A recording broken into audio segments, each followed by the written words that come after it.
পিঙ্কি মার্কেটের দোতলায় আমি ফোন সার্ভিসের দোকানে আসি আমার ফোনটা ঠিক করার জন্য। পরে আমি ওনার দোকানে ফোনটা রাইখা যাই। সে আমাকে অনেকবার কল দেয়, পরে বলতেছে যদি কথা না বলেন আপনার অনেক গোপন তথ্য আমার কাছে আছে। পিক ইডিয়েট কইরা আমার পিক আমারে দিছে যে যদি না করেন আমি সোশ্যাল মিডিয়ারে ছেড়ে দিব। পরে আমি ভয় পেয়ে যাই। ভয় পেয়ে আমি আপনি কি চান? কিচ্ছু চাই না, শুধু আমার সাথে কথা বলবো। 40,000 টাকা পাঠানোর পরে ওই ডকুমেন্টটা ওর কাছে চলে যায়। আমার বলতেছে এখান থেকে আমি তারে 30,000 টাকা দিতাম, না হয় আমার সোশ্যাল মিডিয়ারে আমার ছবি ছেড়ে দিব। হসপিটালে আমি ভর্তি হওয়ার পরে সে আমার সাথে চলে আসে। মাত্র 2টা বাজে সে আমার হাত থেকে স্লাইন খুলে লেছে। আমি বলছি আপনি স্লাইন খুলছেন কেন? বলতেছে ওয়াশরুমে আসো। আমি বলতেছি আমি ওয়াশরুমে যাবো কেন? যাবি না, এখনই তোর জামাইয়ের ছবি ছেড়ে দিন। পরে যে জোর জবস্ত নিয়ে বাথরুমে আমার সাথে জোর।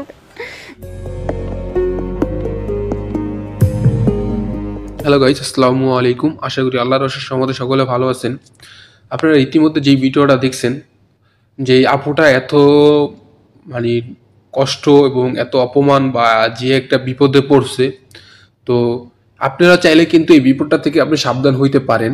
এখনই আপনি আপু হন বা ভাইয়া হন, যেই হন না কেন, আপনারা চাইলে এই মুহূর্তে আপনারা এই জিনিসটা থেকে সেফটি বা কারোর ফোন দিচ্ছেন বা সে যেন আপনার কোনো ফাইল বা কোনো ফটো এগুলো অ্যাক্সেস না করতে পারে, সেটা থেকে আপনি এখনই নিরাপদ নিজে হইতে পারেন বা নিজেরা করতে পারেন বা নিজের মোবাইলটাকে নিরাপদ করতে পারেন।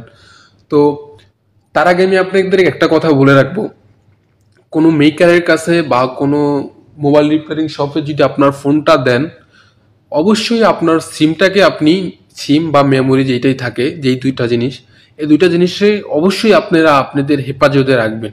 এটা তাদেরকে ভুলেও দিবেন না, এই একটা কথা অলওয়েজ মাথার ভিতরে রাখবেন।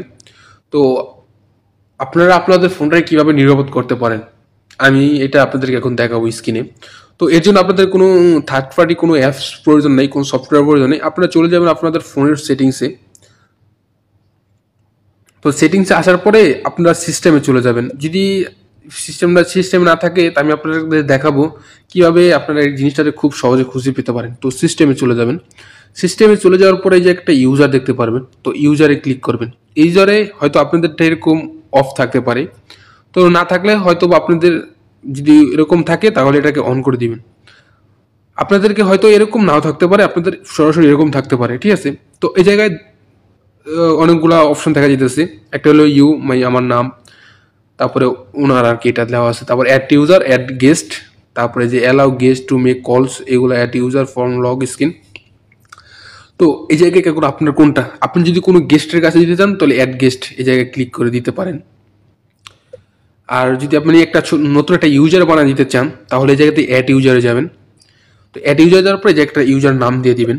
তাই এই জায়গায় ইউজার এরকম আমি অন দিয়ে দিলাম, ঠিক আছে? ইউজার অন দিয়ে দেওয়ার পরে এই জায়গায় যে সুইচ টু ইউজার অন, এই জায়গায় ক্লিক করে দিবেন। তো এই জায়গায় দিয়ে টার্ন ফোন কলস এসএমএস এটা দিলে হয়, নাও দিলে হয়, সমস্যা নেই, তাও এটা অন করে দিবেন আপনি। এখন এই জায়গায় স্ক্রিন রেকর্ড চলবে না, তো আমি নতুন করে এই জায়গায় সুইচ টু ইউজার অন, এই জায়গায় আমি ক্লিক করে দিই। তো এই জায়গায় যখন ক্লিক করে দিবেন তখন এই যে সেট আপ নাও, ওই জায়গায় ক্লিক করে দিবেন। তো সেট আপ নাওতে ক্লিক করে দেওয়ার পরে কিছুক্ষণ ওয়েট করবেন। ওয়েট করার পরে এই জায়গা থেকে কন্টিনিউ করে দিবেন। তো কন্টিনিউ করে দেওয়ার পরে এই জায়গায় অনেকক্ষণ সময় নেবে, এবং সময় নিয়ে আপনার ফোনটা যেরকম আপনি রিসেট মারার পরে যেরকম কন্ডিশনে যায় চলে আসে না, সেম ওরকম আসবে। মানে ঘাবড়ানোর কিছু নেই, আপনার যে ডাটাগুলো আছে এগুলোর কোনো ক্ষয়ক্ষতি হবে না, আমি আপনাদেরকে দেখে দিছি। তো এখন আমার এটা দেখুন, এখন জিমেল চাইতেছে, আপনি চাইলে জিমেল দিবেন, না চাইলে স্কিপ করে দেন। আমার দিব না, তাই স্কিপ করে দিলাম। তারপর স্কিপ, তো স্কিপ করে দেওয়ার পরে জায়গায় আপনি এটা চাইলে পিন সেট করে দিতে পারেন। তো আমি পিন দিলাম না, আপনার চাইলে একটা পিন দিয়ে নিতে পারেন। তো আমি পিন দিলাম না, আমি এবার স্কিপ করে দিলাম। তারপরে জায়গা থেকে যেরকম যে ইগুলো আছে এগুলোর আমি কন্টিনিউ করে দিই, যেরকম আপনি অ্যাকসেপ্ট করে দিলাম। আমি অ্যাকসেপ্ট করে দেওয়ার পরে আমার এরকম একটি অপশন আসবে, এই জায়গা থেকে আমি নো থ্যাঙ্ক দিয়ে দিব। মানে আমার এগুলো আমার এখন দেওয়া দরকার নেই। এগুলা যেরকম আপনি রিসেট মারলে যেরকম ফোনটারে সেট আপ দেন, সেম টু সেম। তো দেখুন একদম ক্লিন একটা পড়ছে। তো এখানে কোনো আমার মানে যতগুলো অ্যাপ্লিকেশন আছে যেগুলো ফোনের ওইগুলোই আছে, তাছাড়া আর কিছু নেই। আর আমি আপনার গ্যালারিতে গিয়ে দেখাই যে আমার গ্যালারিতেও কিছু নেই, জিমেল নেই, কিছু নেই। যে আমার গ্যালারিতে দেখুন একদম এমটি, আমার গ্যালারিতে কোনো ছবি নেই।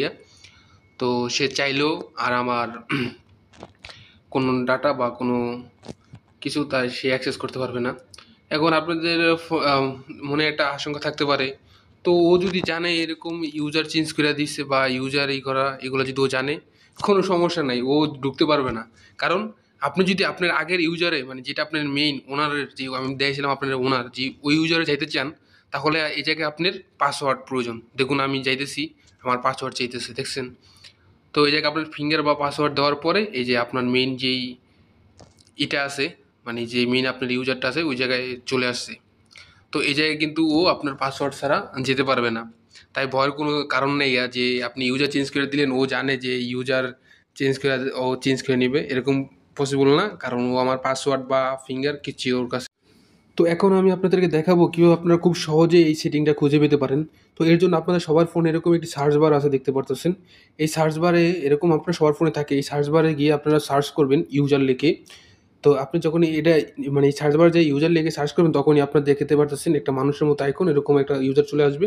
তখন আপনি সেই ইউজারের ভিতরে চলে যাবেন, গিয়ে তারপর আপনার কাজটা করতে পারবেন। আই হোপ আপনাদেরকে আমি খুব সহজে বুঝাতে পারছি।